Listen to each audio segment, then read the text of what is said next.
a qui sont dans la maladie, qui souffrent, qui ont...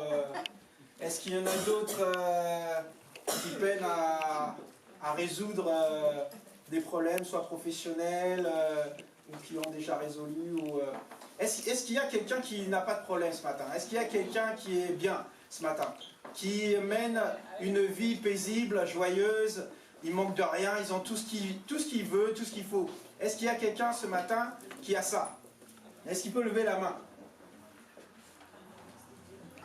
Il n'y a personne? Je suis surpris, tiens. Amen. Donc tout le monde a un besoin, tout le monde a des désirs. Amen. Amen. J'ai une bonne nouvelle pour toi et pour nous ce matin. Alléluia. La parole de Dieu. La parole de Dieu qui a créé toutes choses, elle veut nous bénir, elle veut nous combler. Jésus, lorsqu'il est venu sur la terre, il a dit « Je suis venu vous donner la vie en abondance ». Est-ce que lorsqu'il a dit « dans la vie en abondance », il manquait des choses? Est-ce que dans la vie en abondance, il a dit « Bon, je vous donne la nourriture, le vêtement, mais vous aurez les maladies, vous allez souffrir ». Est-ce qu'il a dit « Bon, vous aurez peut-être pas de maladie, mais bon, vous allez galérer pour trouver du travail ». Est-ce qu'il a dit « Bon, vous allez avoir du travail, vous allez pas avoir de maladie, mais vous allez vivre misérablement ». Non, je crois que le Seigneur, il n'a pas dit tout ça. Amen. Moi, vous savez, j'ai grandi dans l'église. C'est vrai que lorsqu'on grandit dans l'église, comme aujourd'hui, ma fille, elle est née dans l'église et grandit dans l'église, on écoute la parole de Dieu. Et la parole de Dieu, elle rentre dans une oreille et elle ressort dans l'autre. On connaît la parole de Dieu, la plupart d'entre nous, mais cette parole, elle reste pas, j'allais dire, on la met pas en pratique. Amen. Ça veut dire qu'on connaît la parole de Dieu, mais on ne voit pas les résultats qu'elle peut apporter. Ça veut dire quoi? Ça veut dire que moi je ne comprends pas, je suis chrétien, je connais la parole de Dieu, je prie, je lis la parole, je vais à l'église, mais bon, j'ai des difficultés, je suis malade, j'arrive pas à me débarrasser de cette maladie, j'arrive pas à trouver un emploi, je ne comprends pas. Amen. Vous savez, bien aimés, la Bible dit que mon peuple périt par le manque de connaissance. Et même, encore une fois, même si on a la connaissance, on n'arrive pas à atteindre le but qu'on veut s'atteindre. On a toujours des difficultés à obtenir ce qu'on souhaite. Amen. Amen. Ce matin, je lisais... non, c'était pas ce matin d'ailleurs. C'était il y a quelques semaines. Je lisais un texte qui disait... d'ailleurs, c'est quelqu'un qui parlait, il s'appelait le révérend Mickey Hardy, qui disait ceci. Le message de la prospérité a détruit toute spiritualité dans l'homme. Tout l'accent a été mis sur posséder, réclamer, demander, avoir pour soi. En fait, ce message a diminué la nature de l'évangile qui amène la conviction dans le cœur de l'homme. Elle a produit des chrétiens orgueilleux, arrogants. Ce message est un feu étranger qui tue la vie de l'Esprit de Dieu. Amen. Amen. Vous voyez comment maintenant le message de la prospérité est réduit à ça. Aujourd'hui, lorsqu'on parle de la prospérité, malheureusement, ce mot-là, pour moi, il veut dire tellement de choses, mais les gens ont mis ce mot-là dans l'argent, dans plein de choses en fait. Mais ce matin, nous allons voir vraiment ce que c'est la prospérité selon la Bible, selon la parole de Dieu. Il y a 2 semaines, on a parlé de connaître Dieu. Comme je vous disais dans le livre de Osée, chapitre 4, la Bible dit que mon peuple périt parce qu'il lui manque la connaissance. Parce qu'en fait, il passe à côté de ce que la parole de Dieu peut lui donner. Et c'est pour ça qu'on n'obtient pas ce que l'on veut. Dans le livre de Jean, 1 Jean, premier livre de Jean, chapitre 5, 1 Jean chapitre 5, versets 14 et 15. La Bible dit ainsi, c'est que lorsque nous demandons à Dieu quelque chose, nous avons l'assurance auprès de lui que si ce que nous demandons à Dieu est selon sa volonté, il nous entend. Amen. Et si nous savons qu'il nous entend, quoi que nous demandions, nous savons que nous avons ce que nous lui avons demandé. Amen. Vous comprenez? Dans le livre de Jacques, Jacques chapitre 4, verset 3, la Bible dit, si vous demandez, vous ne recevez pas parce que vous demandez mal afin de pouvoir dépenser pour vos plaisirs. Ça, c'est ma version. Et il y en a une autre version qui dit, si vous demandez, vous ne recevez pas parce que vous demandez mal, afin de satisfaire tous vos désirs. Vous comprenez? Donc, il y a une façon, nous, en tant qu'enfants de Dieu, il y a une façon dans laquelle nous devons vivre pour plaire à Dieu et pour obtenir tous les bienfaits de Dieu, toutes les bénédictions que Dieu a prévues pour ses enfants. Ce matin, j'étais en train de réfléchir à une chose. Ma fille, elle me demande des fois des choses. Donc, moi, je la récompense quand elle fait bien les choses, selon mes désirs, selon j'allais dire, les principes que j'ai. Si elle respecte tous les principes que je lui donne, ça me fait plaisir et je la récompense.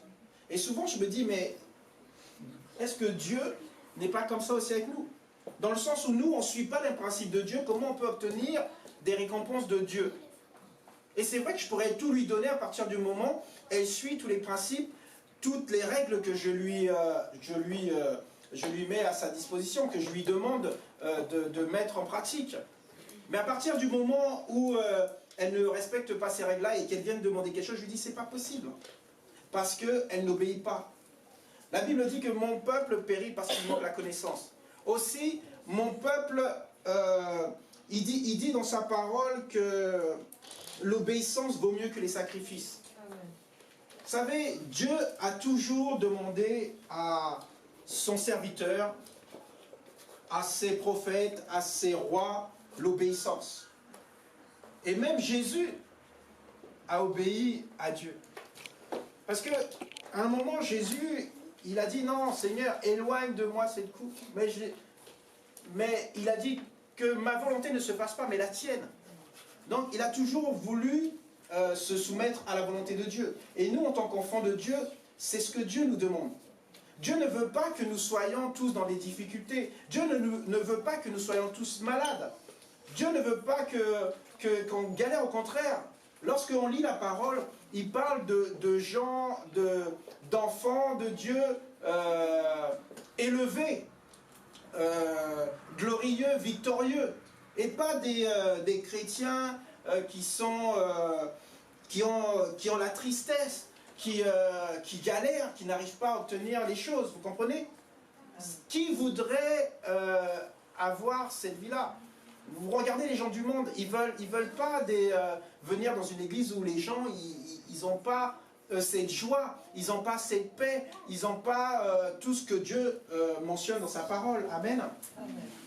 Et c'est pour ça, bien aimés, que nous devons connaître la volonté de Dieu pour notre vie. Amen. Amen. Mais comment? La Bible nous le dit clairement dans le livre de Romains, chapitre 12, qu'on a souvent cité ici. Romains chapitre 12, versets 1 et 2. Bien-aimés, je vous encourage donc au nom de toute la malignité de Dieu à offrir votre corps comme un sacrifice vivant, saint et agréable à Dieu. Voilà quel sera pour vous le culte conforme à la parole, à sa parole. Vous voyez, il y a quelque chose dans la Bible. Vous savez, la Bible, c'est notre manuel de vie. Alléluia. Si on respecte, si on suit les principes de la parole que Dieu nous donne, bien aimé, il y a beaucoup de choses qui vont changer. Parce qu'on marche conformément à la parole de Dieu. Amen. Amen. Donc c'est vrai, pour nous aujourd'hui, on peut dire c'est difficile. C'est difficile des fois de se conformer à la parole de Dieu. de se souscrire, de mettre en pratique tous ces principes. Parce qu'au début, c'est toujours difficile. Vous allez arriver dans un travail où ça va être tout nouveau pour vous. Donc, vous n'allez pas acquérir tout ce qu'il vous faut pour faire le travail comme il faut.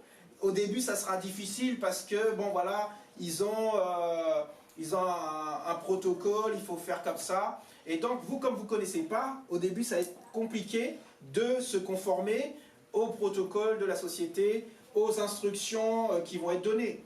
Donc, tout ça, ça va être... Mais une fois que vous allez pratiquer, ça veut dire tous les jours, bon, tu sais que tu dois arriver à telle heure, tu sais que la première chose à faire, c'est ça. Après, ensuite, c'est ça. Après, tu continues. Et au fur et à mesure, tu seras plus à l'aise. Au début, tu seras stressé, tu vas dire « Ah, est-ce que je fais bien? Est-ce que je fais mal ?» Mais plus tu vas avancer et plus tu vas être à l'aise. Parce que tu commences à avoir les automatismes. Beaucoup de chrétiens n'ont pas cet automatisme-là. Ils vivent leur vie chrétienne à la légère. Ils n'ont pas cette rigueur dans leur vie spirituelle. Il y a une semaine ou deux, je crois, je parlais d'avoir cette discipline spirituelle. D'avoir comme un protocole avec Dieu. Il faut que tu t'organises dans ta vie spirituelle, bien-aimé. Il faut que ça soit régulier. Il faut que ça soit un automatisme, sans que tu réfléchisses. Comme disait Pasteur ce matin, c'est normal d'adorer Dieu, rendre grâce à Dieu pour la vie qu'il nous donne, pour la santé qu'il nous donne, pour la nourriture, le vêtement, le logement. Vous savez, il y a beaucoup de gens qui n'ont pas ce que nous avons.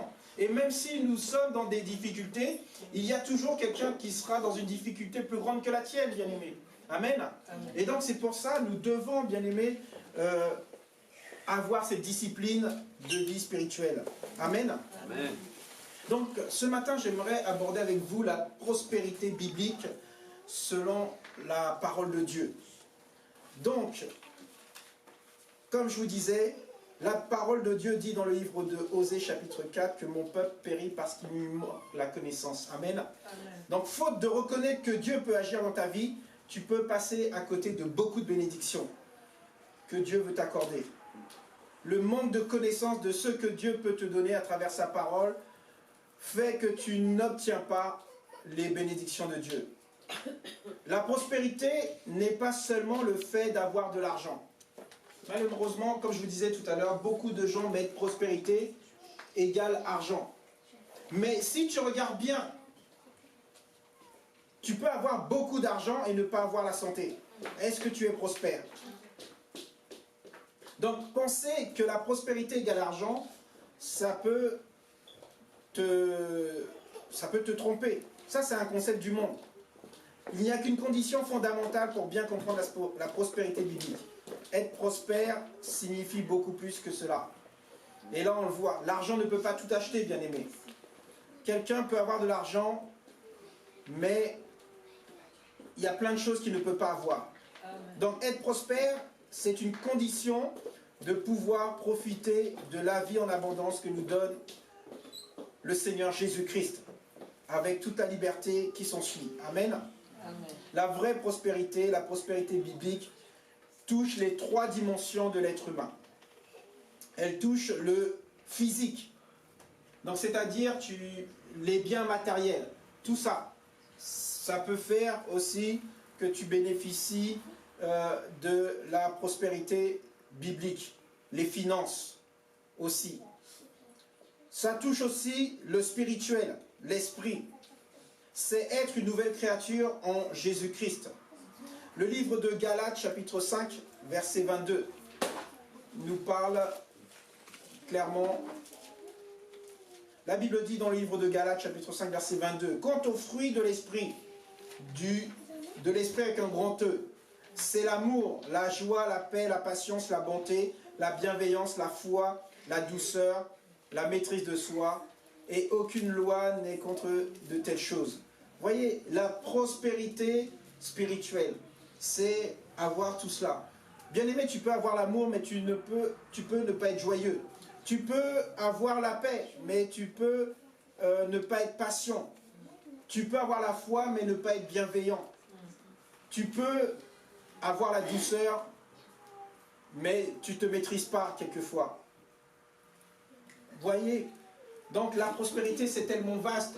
On ne peut pas être prospère, dire qu'on est prospère et vivre dans la maladie, vivre dans l'impatience, ne pas avoir la joie. On ne peut pas être prospère, bien aimé. Amen. Amen. Et elle touche aussi dans la troisième dimension de l'être humain, c'est l'âme. Tout ce qui régit les sentiments. Avoir une conscience libre du péché et les pensées, et avoir les pensées dans la paix. Comme on a lu dans Romains 12:2 tout à l'heure. La Bible nous dit, ne vous conformez pas au siècle présent, mais soyez transformés par le renouvellement de votre intelligence pour discerner quelle est la volonté de Dieu, ce qui est bon, agréable et parfait. Amen. Amen. Donc, si tu as bien compris ce matin, déjà ces trois premières choses, que si tu veux vivre dans une prospérité biblique, cette prospérité biblique-là doit toucher les trois dimensions de ton être. Donc aussi bien ton corps physique, mais aussi ton esprit et ton âme, donc tes pensées. Donc la prospérité ne dépend pas de l'argent pour se manifester. En effet, avoir de l'argent, c'est une conséquence de la prospérité. Amen. Amen. Donc on peut être prospère aussi sans avoir de l'argent. Ça veut dire être dans l'opulence. Amen. Amen. Il y en a beaucoup. Je crois qu'il y a des gens qui vivent, on va dire qu'ils sont prospères, ils manquent de rien. Pourquoi? Parce qu'ils se contentent aussi de ce qu'ils ont. Ils peuvent vivre, ils sont heureux, ils ne sont pas malheureux. Pourquoi? Parce qu'ils n'ont pas besoin de choses, j'allais dire farfelues. Pas forcément farfelues, mais par exemple, moi j'ai été à Madagascar il y a quelques années. Vous savez, j'étais dans un endroit à Madagascar où il n'y avait pas d'électricité. Je suis arrivé dans un village de pêcheurs et là, on va dire le village, c'était des huttes, des cabanes en bois et il y avait juste un feu qui les éclairait et qui les chauffait. Et moi quand je regardais les gens, les pêcheurs et tout, ils étaient heureux. Je dis mais avec tout ce que j'ai moi en France, je ne suis pas heureux comme ils sont heureux. Eux, ils n'ont pas de télé. Il dit, mais aujourd'hui, nous, si tu coupes la télé, tu coupes Internet, tu coupes le Wi-Fi, tu deviens déjà fou. Il dit, mais comment ça se fait, j'ai pas de Wi-Fi, j'ai pas de réseau. Les gens, ils pètent un câble. Là-bas, ils n'ont même pas, je vous dis, ils avaient rien. Et je voyais comment les enfants, ils jouaient avec ce qu'il y avait. Donc, si tu leur donnais un jouet, ils allaient être contents. Mais comme ils ne connaissent pas, ils jouaient avec ce qu'ils avaient et ils étaient heureux. Parce qu'ils ne connaissaient pas ce que nous, on a en Europe. Amen. Amen. Donc, il y a des gens qui vivent heureux.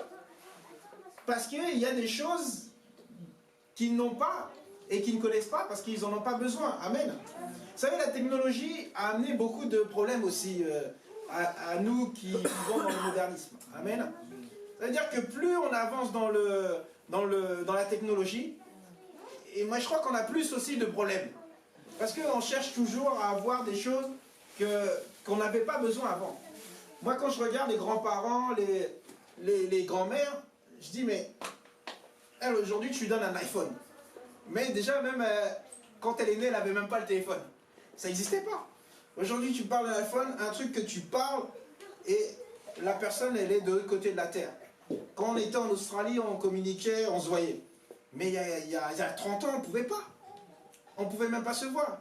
Et même il y a des 50 ans, lorsqu'on envoyait on écrivait. Aujourd'hui, les gens, ils n'écrivent plus. Les cartes de Noël, on n'en donne plus. On envoie un texto, bonne année, ça arrive tout de suite. Avant, il fallait au moins 15 jours, voire 3 semaines. La technologie a fait que tout passe vite. On ne prend pas le temps des choses, on ne prend pas le temps de discuter avec les gens, on ne prend pas le temps de rester là, posé. Vous voyez? Alors que dans ce pays-là, ils vivent heureux. Ils sont joyeux parce qu'il y a des choses qu'ils n'ont pas besoin, parce qu'ils ne connaissent pas, parce qu'on ne leur a pas aussi imposé. La vraie prospérité, c'est un état où on ne manque de rien. Amen. Et vous savez, dans la Bible, c'est un sujet très répandu. On parle, dans la Bible, il y a plus de 500 versets qui parlent de la prière. Il y a plus de 500 versets qui font allusion à la foi. Mais on voit plus de 2000 versets qui se réfèrent à l'argent, à la richesse et à tous les biens matériels. Alors moi, la question que je vous pose, est-ce que Dieu veut que l'on soit prospère? Par rapport déjà à tout ce qu'on a vu jusqu'à maintenant. Est-ce que Dieu veut que l'on soit prospère? Ouvre ta Bible dans le 3e livre de Jean, troisième livre de Jean. C'est le chapitre 1, verset 2. La Bible dit, bien-aimé, et c'est le Seigneur qui parle, je souhaite que tu sois prospère à tous égards, et que tu sois en bonne santé, tout comme prospère l'état de ton âme. Amen. Amen. Bien-aimés, nous, les êtres humains, parce que là je mets tout le monde nous sommes trop focalisés sur nos pensées. Nous sommes trop focalisés, on est très concret, on ne vit pas dans l'abstrait. C'est-à-dire qu'on s'inquiète pour beaucoup de choses. J'ai pas de voiture, comment je vais faire cette semaine? Bien aimé, il y a des bus, il y a tellement de choses où tu peux te déplacer. Il n'y a pas que la voiture. Amen. Mais on est focalisé sur ce problème-là. Comment je vais faire? Et on s'inquiète. La Bible nous dit, nous devons être en bonne santé. Bonne santé physique ainsi que spirituelle. Amen. Amen. Le livre de Josué chapitre 1 dit que la parole de Dieu ne s'éloigne pas de toi. Médite la parole de Dieu jour et nuit. Amen. Amen. Mais pourquoi le Seigneur nous dit ça? Parce qu'il sait que la parole de Dieu, bien-aimé, elle nous fait du bien. Elle nous apporte la vigueur. Elle nous apporte la sérénité. Elle nous apporte la paix. Amen. Et c'est pour ça que le Seigneur, il nous dit, bien-aimés, ne vous inquiétez de rien, mais en toute chose, faites connaître vos besoins par des prières. Lorsqu'on a cette assurance, on sait qu'on a des problèmes, on sait qu'on a des difficultés, on sait qu'on est souffrant aujourd'hui. Mais le Seigneur nous dit d'amener. Viens à moi, toi qui es fatigué et chargé, et je vous donnerai du repos. Il y a tellement de paroles dans la Bible qui sont là pour nous soulager, pour nous soutenir, pour nous donner des forces quand on est affaibli, quand on est fatigué par le train de vie qu'on mène des fois. Mais beaucoup d'enfants de Dieu, de chrétiens, restent attachés aux choses du monde, restent attachés à leur chair, écoutent plus leur corps, écoutent plus leur âme que l'esprit que Dieu nous a donné, le Saint-Esprit. Amen. Amen. Pourquoi? Parce que ils passent à côté de choses que Dieu a prévues. Le manque de la connaissance de la parole de Dieu. Lorsque tu as cette parole de Dieu en toi, et que bien sûr, on passe tous par des difficultés, on passe tous par des épreuves de la vie, et que la Bible nous dit, ne t'inquiète pas. Lorsque tu marches dans la vallée de l'ombre de la mort, lorsque tu marches dans les difficultés, Dieu est avec toi. Lorsque tu connais ces paroles-là, tu sais que tu as cette assurance, bien-aimé, que même dans les difficultés, tu as cette paix. Dieu est avec toi. Amen. Dieu te garde, te soutient. Amen. Amen. Le Seigneur souhaite que tu sois prospère dans tous les domaines de ta vie. Il veut que tu sois en bonne santé, physique et spirituelle. La volonté de Dieu est que l'homme soit plein de bénédictions, y compris les bénédictions financières. La Bible nous montre les principes qui nous amènent à la prospérité biblique. C'est l'alliance de Dieu avec nous, ses enfants. Dans le livre de Genèse, chapitre 17, verset 6, Genèse, chapitre 17, verset 6. Le Seigneur dit à Abraham, je te rendrai extrêmement fécond. Je ferai de toi des nations et des rois sortiront de toi. J'établis mon alliance entre moi et toi et ta descendance après toi dans toutes ces générations. Amen.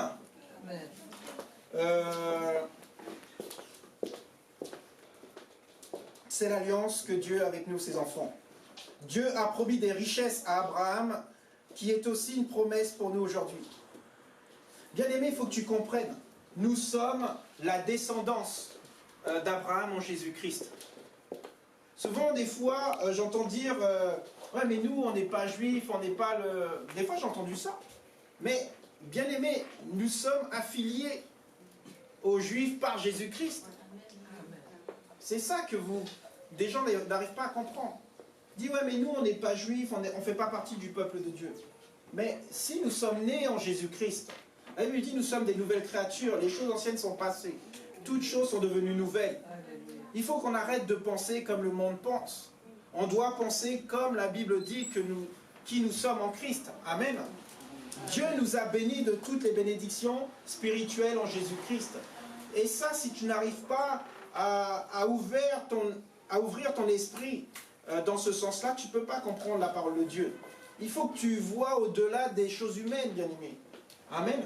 Et c'est la parole qui va t'éclairer, qui va te guider, qui va te montrer cette chose-là. Pour te convaincre, c'est la parole qui convainc. Le Saint-Esprit va te convaincre de qui tu es en Jésus-Christ. Amen. Galates chapitre 3, versets 13 et 14.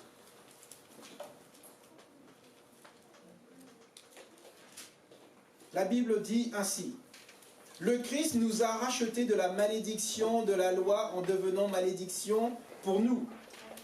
Car il est écrit, maudit quiconque est pendu au bois, afin que, pour les non-juifs, la bénédiction d'Abraham soit en Jésus-Christ, et que par la foi nous recevions l'Esprit promis, le Saint-Esprit. Amen. Amen. Donc le Seigneur Jésus-Christ a pris ta malédiction sur lui. Il a pris ma malédiction sur lui. Il t'a délivré de la malédiction de la loi. C'est ainsi que la bénédiction promise à Abraham t'est accordée grâce au Seigneur Jésus-Christ et que tu reçois par la foi le Saint-Esprit promis par Dieu. Amen. Amen. Est-ce que tu as compris ça, bien-aimé? Le Saint-Esprit reçu par Dieu. Amen. Amen. Alors, est-ce que la volonté de Dieu se voit partout dans la Bible? Est-ce que la volonté de Dieu pour nos vies, bien-aimés, se voit partout dans la Bible? Regarde avec moi dans le livre de Philippiens, juste après, Éphésiens, chapitre 4, verset 19. Dieu prend soin de toi. Dieu pourvoit à tes besoins. Tu n'as pas besoin de t'inquiéter. Dieu te comble. S'il y a un manque, Dieu va combler ce manque. Amen. Proverbe, chapitre 8, verset 17 à 21.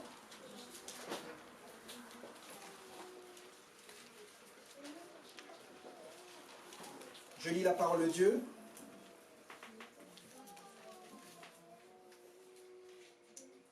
Proverbe chapitre 8, verset 17 à 21.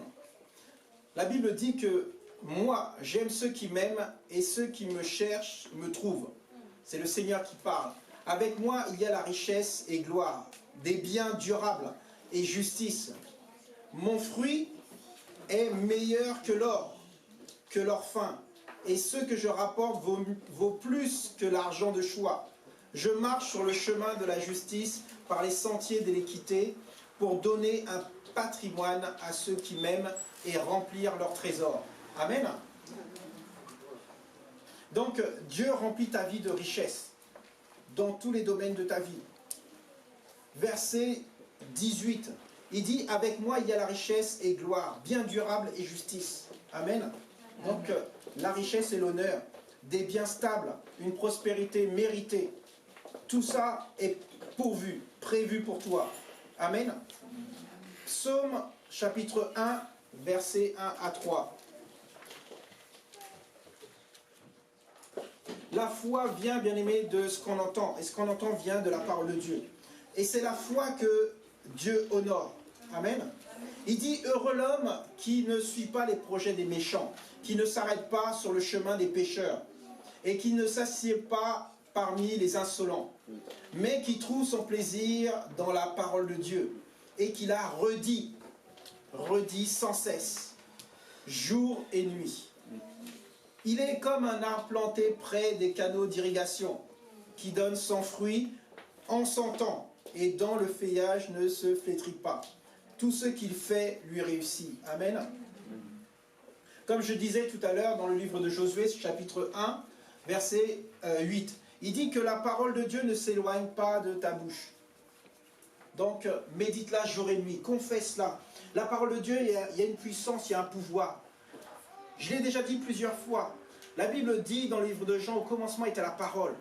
Et toute chose a été créée avec la parole de Dieu. Moi, j'ai eu cette révélation que lorsque je confesse la parole de Dieu, c'est Dieu qui met le Saint-Esprit. Il y a tout un processus qui est enclenché, bien-aimé. Lorsque Dieu a dit quelque chose, la terre, la Bible dit le Saint-Esprit se mouvait. Et lorsque Dieu a dit que la lumière soit, la lumière est apparue. Le Saint-Esprit, l'onction, tout a fait que la parole de Dieu s'accomplisse. Lorsque tu confesses, bien-aimé, la parole de Dieu dans ta vie, il y a quelque chose qui se produit dans le monde spirituel. Les anges de Dieu se mettent tous en avant, en marche. Et il y a beaucoup de choses qui bougent dans le monde spirituel. Et ces choses invisibles, bien-aimés, créent le visible. La lumière n'existait pas. Dieu a dit quelque chose. Sa parole s'est accomplie, la lumière est apparue. Amen.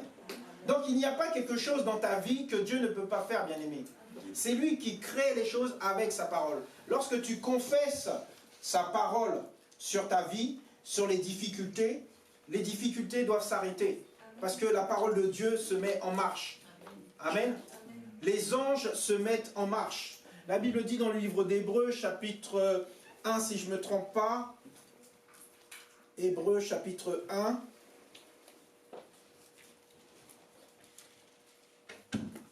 verset 14. La Bible dit, les anges, même il parle au verset 13, il dit, pour lequel des anges, Dieu n'a-t-il jamais dit, assieds-toi à ma droite, jusqu'à ce que je fasse de tes ennemis ton marchepied. Là, il parlait à Jésus. Jésus est à la droite de Dieu. Mais verset 14, il dit que eux, les anges là, ne sont-ils pas tous des esprits serviteurs?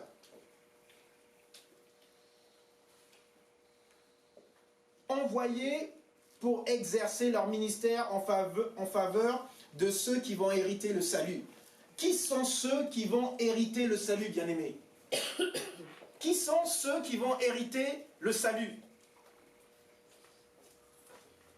Qui sont ces gens qui doivent hériter le salut?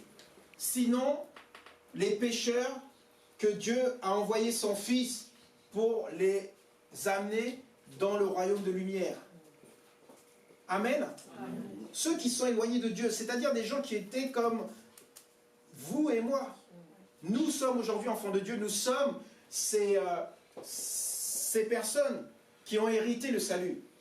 Et nous avons ces esprits serviteurs, ces anges que Dieu a déjà placés. Ces anges-là sont là pour exercer leur ministère en notre faveur. Nous qui devons recevoir le salut, bien-aimés. Donc la parole de Dieu nous garantit le succès à partir du moment où nous sommes en accord, nous sommes conformes à sa parole. C'est pour ça qu'il est important pour nous chrétiens de lire la parole de Dieu. Sans la parole de Dieu, sans l'instruction de la parole de Dieu, mon peuple passe à côté de beaucoup de choses. Parce qu'il n'a pas la connaissance de ma parole. On ne dit pas aux gens pour les embêter.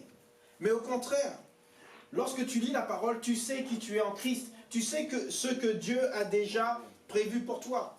Tu ne peux pas vivre dans ton état actuel. Tu dois être transformé par la parole de Dieu. Et laisser cette parole faire son œuvre dans ta vie. Amen. Amen. Le psaume 23, chapitre 23, verset 1, il dit « L'Éternel est mon berger, je ne manquerai de rien ». Les enfants de Dieu ne manquent de rien, bien-aimés. Si tu es vraiment un enfant de Dieu, Dieu pourvoira tes besoins. Si tu as confiance en Dieu, le Seigneur, il dit « Ceux qui se confient en moi, ils sont dans la paix, ils sont dans la joie, il n'y a pas de problème. » Amen. Amen. Les enfants de Dieu ne manquent de rien. Psaume 115, verset 15.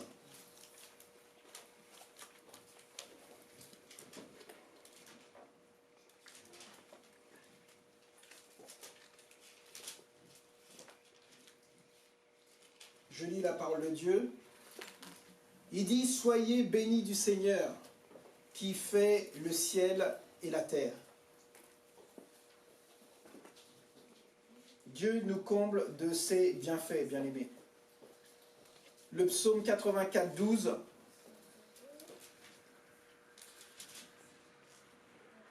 La Bible dit « Car le Seigneur Dieu est un soleil et un bouclier.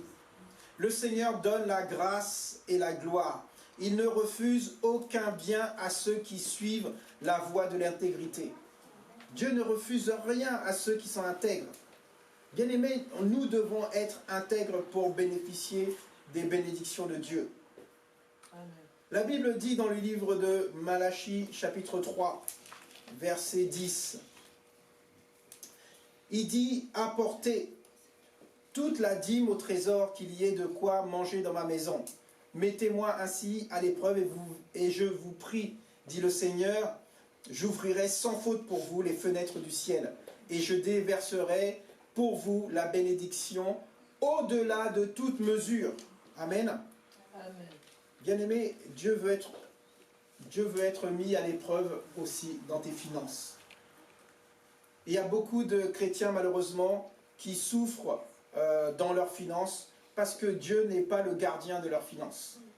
Ça veut dire que Dieu ne peut pas protéger, ne peut pas garder tes finances si tu ne lui confies pas tes finances. Si la première partie de tes revenus ne lui revient pas, il n'y a pas de protection, bien-aimé, sur tes finances.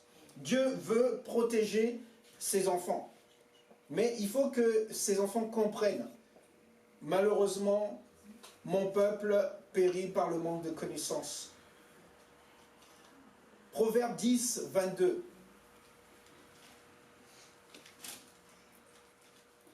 Proverbe 10, 22. La Bible dit, c'est la bénédiction du Seigneur qui rend riche. Et il n'y ajoute aucune peine. Moi, des fois, j'entends des gens qui disent, oui, Dieu m'a béni. Et après, ils disent, ah, je suis en train de souffrir, Mais lorsque je lis la Bible, elle dit, elle ne se fait suivre d'aucun chagrin. Donc, comment Dieu peut te bénir et te faire souffrir derrière? Est-ce que c'est un sadique? Moi, c'est pas ce que je lis. Donc, la bénédiction de Dieu, bien-aimé, elle ne fait suivre d'aucun chagrin. Tu es dans la joie, tu es dans la paix, parce que Dieu t'a béni. Amen. Amen. Psaume 112, versets 1 et 3.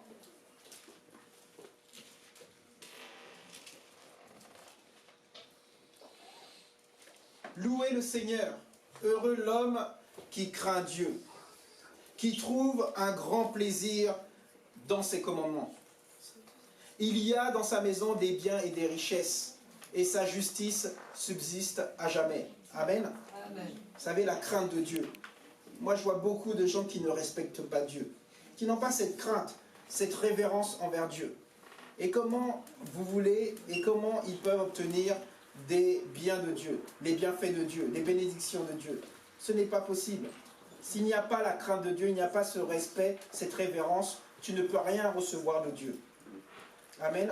Amen. La volonté de Dieu s'accomplit pour ceux qui lui obéissent. Et il faut connaître les principes bibliques qui nous amènent à la prospérité dont la Bible parle. Et bien sûr, les mettre en pratique. Premier principe. 1 Timothée, chapitre 6, versets 3 à 11.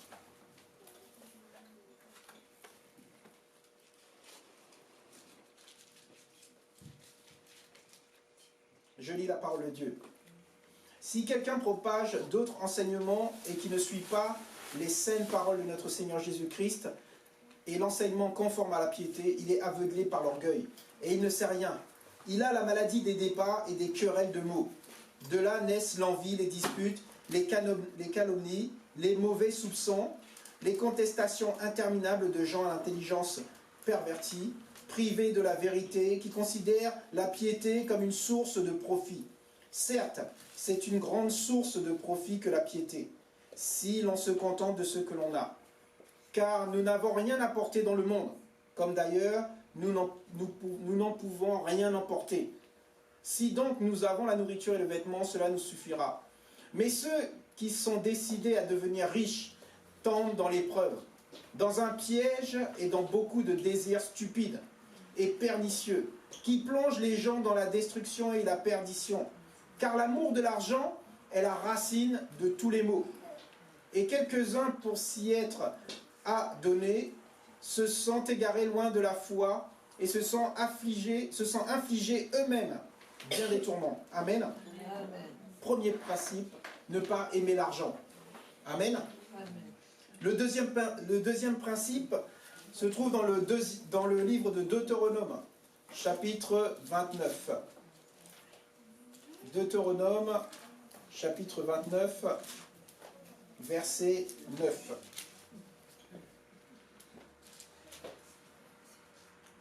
La Bible dit, vous tenez aujourd'hui devant le Seigneur votre Dieu. Vous, vos chefs, vos tribus, vos anciens, vos secrétaires, tous les hommes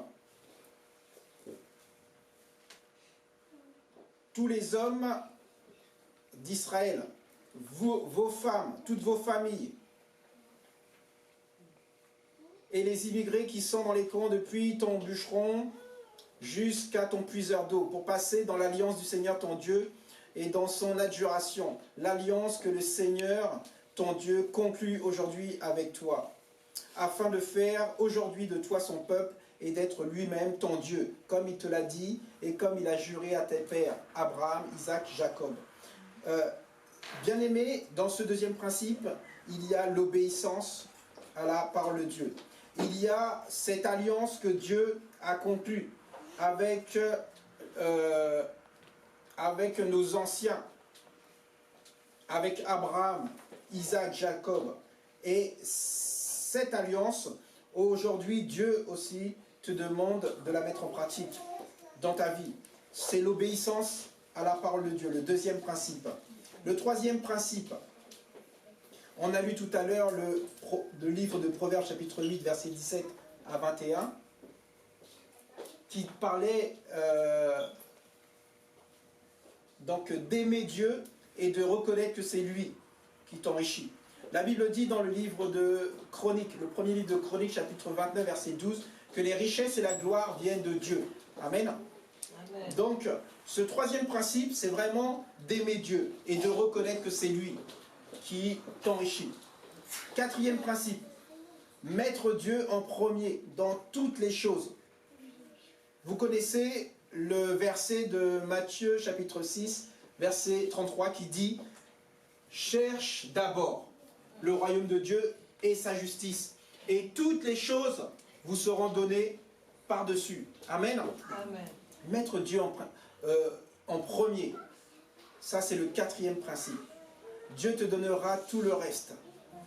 Dans le livre de Jean, chapitre 10, verset 10, la Bible dit que le diable est venu pour voler, détruire et tuer.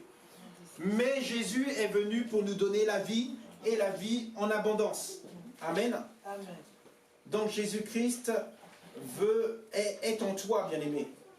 Ceux qui ont reçu Jésus-Christ, ils ont cette vie en abondance en eux. Mais c'est à chacun de nous, bien-aimés, de développer cette parole qui est en nous pour bénéficier de cette vie en abondance. La Bible dit dans le livre de Colossiens, chapitre 2, verset 10. Colossiens 2, 10. Et vous, vous êtes comblés en lui, en Jésus-Christ, qui est la tête de tout principat et de toute autorité. Vous savez, bien-aimés, en Christ, on a tout. On a tout pleinement en Christ. Amen.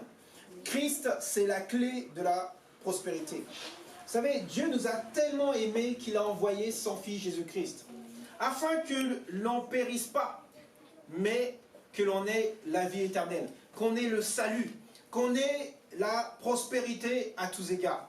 C'est en Christ. La Bible dit, si quelqu'un est en Christ, il est une nouvelle créature. Les choses qui vivaient avant doivent changer dans ta vie, bien-aimé, si tu as le Christ. Si tu vis encore les choses du monde, ça veut dire que tu n'as pas encore assez développé ton union avec le Christ pour grandir, pour t'affermir dans ta foi et bénéficier de tout ce que Dieu a pour toi. Quatrième principe, mettre Dieu en premier dans toutes les choses. Cinquième principe, travailler. Vous savez, la Bible nous enseigne que nous devons travailler. La parole de Dieu garantit le succès à ceux qui travaillent.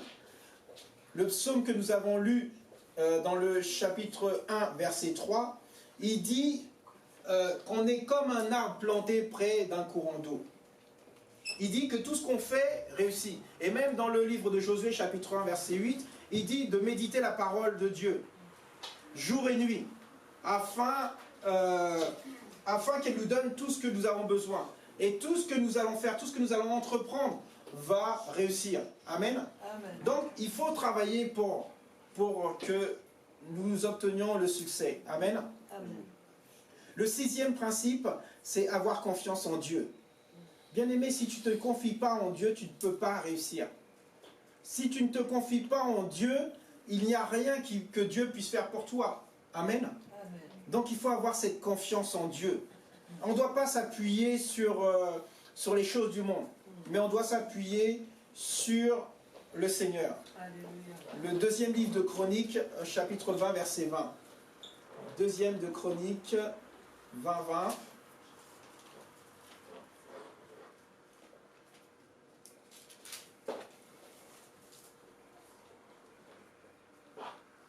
La Bible dit, se levèrent de bon matin et partirent pour le désert de Tekoa. À leur départ, Josaphat se tient debout et dit, écoutez-moi, Juda, habitants de la terre, mettez votre foi dans le Seigneur, votre Dieu, et vous tiendrez. Mettez votre foi dans ses prophètes et vous vaincrez. Amen. Amen. Mets ta foi, ça veut dire mets ta confiance en Dieu dans tous les domaines de ta vie, bien-aimé. Ça soit dans le professionnel, ça soit dans ta famille, ça soit dans ta santé. Dieu veut voir ta foi. Comme je disais tout à l'heure, Dieu honore la foi. Amen. Alléluia. Septième principe, faire des réserves et ne pas dépenser plus que l'on a. Et on doit suivre l'exemple de la fourmi, bien-aimée. La Bible dit dans le livre de Proverbes, chapitre 6, verset 8, que nous devons suivre l'exemple de la fourmi. La fourmi, elle travaille, bien-aimée. Elle amasse pour l'hiver. Amen. Amen. Donc nous devons suivre aussi ces règles-là. Huitième principe, être intègre. Comme on a lu tout à l'heure dans le psaume 84, 12. L'intégrité, bien-aimé, c'est une valeur que Dieu recherche. Neuvième principe, donner. Luc chapitre 6, verset 38. Luc 6, 38. Malheureusement, il y a beaucoup de gens qui disent « Ouais, mais si je donne, j'aurai plus rien. Comment je vais faire ?» Mais écoute ce que dit la parole de Dieu. Il dit « Donnez et l'on vous donnera. On versera dans la grande poche de votre vêtement une bonne mesure, serrée, secouée et débordante. Car c'est avec la mesure à laquelle vous mesurez qu'on vous mesurera pour vous en retour. » Amen. Amen. Il ne faut pas rester, bien-aimé, avoir cette pensée du monde, que lorsqu'on donne, on n'aura plus rien. C'est faux. C'est un mensonge du diable. Lorsque tu donnes, il y a quelque chose qui se passe. Amen. Amen. Dans le deuxième livre de Corinthiens, chapitre 9, verset 6, la Bible dit « En fait, celui qui sème peu, moissonnera peu. Et celui qui sème largement, moissonnera largement. » Amen. Amen. C'est une loi spirituelle. Il y a la loi de l'action et de la réaction spirituelle. c'est spirituel. C'est comme ça. La terre tourne autour du soleil. Pourquoi? Parce que c'est comme ça. Dieu a créé les choses comme ça, bien-aimés. Amen. Amen. 10e principe. Rendre la dîme à Dieu. Comme on a lu tout à l'heure dans le livre de Malachie, chapitre 3, verset 10. Bien-aimés, Dieu a institué. Ça a toujours été comme ça. Il y a des gens qui disent, oui, mais non, on ne discute pas. Si tu veux bénéficier des bénédictions de Dieu, il faut suivre les principes de la parole de Dieu. Amen. Amen. Pour conclure, tu dois changer ta vision de la prospérité. Tu es prospère en Christ et en mettant la parole de Dieu en pratique, voici toutes les bénédictions qui se répandront sur toi, dit la parole de Dieu dans le livre de Deutéronome, chapitre 28, versets 1 et 2. En obéissant à la parole de Dieu, la prospérité, la bénédiction viendra sur toi. Amen. Amen. Comme je vous disais au début de cette parole, dans le livre de Samuel, chapitre 15, verset 22, la Bible dit que l'obéissance vaut mieux que les sacrifices. Amen. Amen. Bien-aimé, lorsque tu mets en pratique tous ces principes de la parole de Dieu, il y a cette atmosphère autour de toi et dans ta vie qui change toutes choses. Toutes choses vont devenir conformes à la parole de Dieu. Amen. Amen. Lorsque tu obéis, lorsque tu t'instruis avec la parole de Dieu et que tu es uni avec le Christ comme nous devons être, parce que beaucoup de nous, malheureusement, je disais au début, ils connaissent la parole de Dieu, ils ont entendu, mais la mettre en pratique, c'est plus difficile. Mais lorsque tu la mets en pratique, voici, j'allais dire, les signes et les miracles qui se produisent autour de toi. Il y a cette atmosphère que Dieu crée pour que tu puisses bénéficier de tous ces bienfaits. Comme on le disait au tout début du culte, compte les bienfaits de Dieu dans ta vie. Hein, expose-les, mets-les tous devant tes yeux et tu verras comment Dieu est bon, comment Dieu est grand, comment Dieu est bienveillant et qui veille sur toi. Amen. Amen. La prospérité de Dieu n'aura pas le choix, bien-aimé. Lorsque tu pratiques cette parole-là, elle n'a pas le choix que de régner dans ta vie. Les choses viendront à toi, tout simplement. Mais c'est à toi de te donner la force. C'est à toi de faire cet effort-là, de marcher conformément à la parole de Dieu, de suivre tous les principes de la parole de Dieu, d'être fidèle à Dieu. Beaucoup de gens ne sont pas fidèles à Dieu, malheureusement. Et ils s'étonnent que Dieu ne réponde pas à leurs prières. Dieu ne peut pas répondre à quelqu'un qui n'est pas intègre, on a lu. Mais l'infidélité aussi est un obstacle à la réponse à la prière. Amen. Amen. Donc Dieu veut te bénir ce matin. Que cette parole, bien-aimée, garde-la. Il y a quelque chose ce matin que Dieu a donné à quelqu'un ce matin. Donc, garde cette parole. Repasse-la dans ton cœur. Et fais des efforts pour que Dieu puisse intervenir dans ta vie. Moi, je souhaite que nous tous, nous soyons comme la parole de Dieu dit. Que nous soyons prospères dans tous les domaines de notre vie. Oui, c'est vrai que le Seigneur Jésus-Christ a parlé d'affliction. Mais il ne parlait pas de ce genre d'affliction-là, bien-aimé. Le Seigneur, il parlait des afflictions que lorsque nous allons faire ce que nous devons faire, ça veut dire annoncer la bonne nouvelle. Là, il y aura des luttes, il y aura des persécutions. Voilà dont parlent les afflictions de Jésus. Il ne parle pas de souffrance physique, de souffrance de manquement ou de choses comme ça. Il parle de la persécution, le fait de faire l'œuvre de Dieu.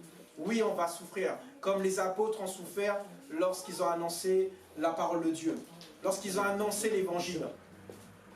Mais aujourd'hui, bien-aimés, nous devons nous rapprocher de Dieu. Le temps passe, le retour du Seigneur approche. Et toi comme moi, bien-aimé, nous devons nous affermir dans notre foi. Parce que lorsque viendra les persécutions, est-ce qu'il y en a qui vont tenir? Est-ce que Jésus dira, est-ce qu'il y a encore de la foi? Amen. Amen. Prions le Seigneur. Oh Seigneur bien-aimé, nous voulons te remettre notre cœur ce matin, Seigneur. Oh Père, tu dis que ta parole ne revient point à toi sans effet, Seigneur. Que tu puisses ce matin, Seigneur, mettre cette parole dans une bonne terre, Seigneur. Dans le cœur d'une personne qui est ouvert à recevoir pleinement, Seigneur, de ce que tu as donné, Seigneur. Que cette parole, Seigneur, puisse transformer sa vie, Seigneur. Qu'elle puisse se dire, j'en ai marre de tout ce que je suis en train de vivre. Je veux vraiment que ma vie change. Et je crois qu'elle ne peut changer qu'en mettant en pratique les principes de la parole de Dieu. En mettant en pratique la parole de Dieu. Seigneur, que tu puisses, Seigneur, accomplir cette œuvre dans la vie de chaque personne qui veut que ça change dans sa vie, Seigneur. Nous ne parlons pas, Seigneur, d'avoir de l'argent, Seigneur. Nous parlons d'avoir une vie conforme à ta parole, une vie où nous avons tous les bienfaits que tu nous accordes. Ta Bible dit que tes bontés se renouvellent chaque jour, manifestées pleinement dans la vie de tes enfants, Seigneur. Dans nos vies, Seigneur. Nous te bénissons et nous te louons. À toi soit la gloire. Dans le nom de Jésus-Christ, nous avons prié. Amen. Amen. Amen. Est-ce que quelqu'un a été béni ce matin? Amen. Est-ce que quelqu'un va voir sa vie transformée?